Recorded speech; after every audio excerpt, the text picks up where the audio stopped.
తెలంగాణ రైతు సోదరులందరికీ నమస్కారం. Welcome back to our channel. ఇప్పుడే అందిన తాజా శుభవార్త మీరు చూసుకోవచ్చు. ఈరోజు 10 జిల్లాలకైతే రైతు బంధు డబ్బులైతే విడుదల చేయడం జరుగుతుంది.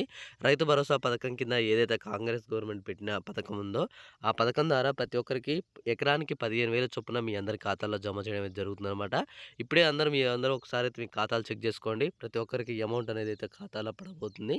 అమౌంట్ తప్పకుండా ఈరోజు ఈ 10 జిల్లాల వారికైతే 100% అమౌంట్ అయితే పడబోతుందనమాట. ఈ అమౌంట్ పడని వారు ఎవరైతే ఉన్నారో వీళ్ళందరికీ ఈరోజు శుభవార్త అనమాట. అందరికైతే ఈరోజు అమౌంట్ అయితే పడబోతున్నట్టు ప్రభుత్వం అయితే స్పష్టత చేసింది. మీరందరూ ఏం చేశారంటే అమౌంట్ పడ్డ తర్వాత అమౌంట్ అనేది ఎంత అమౌంట్ పడ్డదనేది చెక్ చేసుకోండి.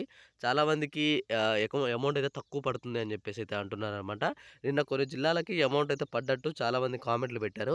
కానీ అన్న కొంచెం తక్కువ అమౌంట్ అయితే పడుతుందన్న అని చెప్పేసి అయితే ఇక్కడ వీళ్ళు ఏమంటున్నారంటే 2 సీజన్‌లు కలిపి ఎకరానికి 15,000 చొప్పున వేస్తామన్న ప్రభుత్వం ఏమైతుందంటే 15,000 చొప్పున ఎకరానికి అయితే పడట్లేదన్నా అని చెప్పి చెప్తున్నారనమాట. అయితే అమౌంట్ ఒకసారి మీరు చెక్ చేసుకోండి ఎంత అమౌంట్ వచ్చిందో. ఒకవేళ అమౌంట్ అనేది తక్కువ వచ్చుంటే మీరు వెయిట్ చేయాల్సి ఉంటదనమాట. రిమైనింగ్ అమౌంట్ అనేది మళ్ళీ ఇంకొక విడత వైస్‌గా మీకైతే విడుదల చేయడం జరుగుతుంది. అయితే ఇక్కడ కాంగ్రెస్ ప్రభుత్వం ఏదైతే 6 పథకాలు మనకు అమల్లోకి చేసిందో, అందులో పథకంగా వచ్చేసి రైతు భరోసా పథకం కూడా మనకైతే ఒకటైతే పెట్టిందనమాట. అందులో భాగంగా వచ్చేసి ఈ రైతు రుణమాఫీలో ఎకరానికి 15,000 చొప్పున అవి 2 సీజన్‌లు కలిపి ఎకరానికి 15,000 చొప్పున అందజేస్తామని చెప్పింది ప్రభుత్వం అయితే. ఆ అమౌంట్ అనేది మీకిప్పుడే విడుదల చేశారు. ఆల్రెడీ ఖాతాల్లో డబ్బులనేవి జరుగుతుంది. కౌలు రైతులు కూడా ఎవరైతే ఉన్నారో అంతే మొత్తాన్ని 2 సీజన్‌లు కలిపి 15,000 ఇస్తామని చెప్పారు. రైతు కూలీలకొచ్చేసి రూ. 12,000 ఇస్తామని చెప్పేసి ప్రభుత్వం అయితే చెప్పిందనమాట. వీళ్ళందరికీ తాజాగా అమౌంట్ అయితే విడుదల చేశారు. అందరి ఖాతాల్లో అమౌంట్ అనేది పడుతూనే ఉన్నాయి.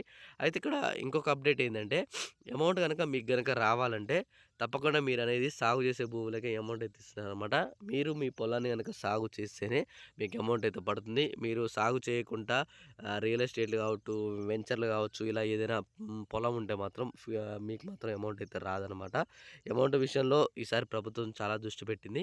తప్పకుండా మీకు అమౌంట్ రావాలంటే మాత్రం మీరు ఈ అమౌంట్ అనేది ఏదైతే మీ భూమి ఉందో సాగు చేసే భూములకే ఇస్తున్నారు.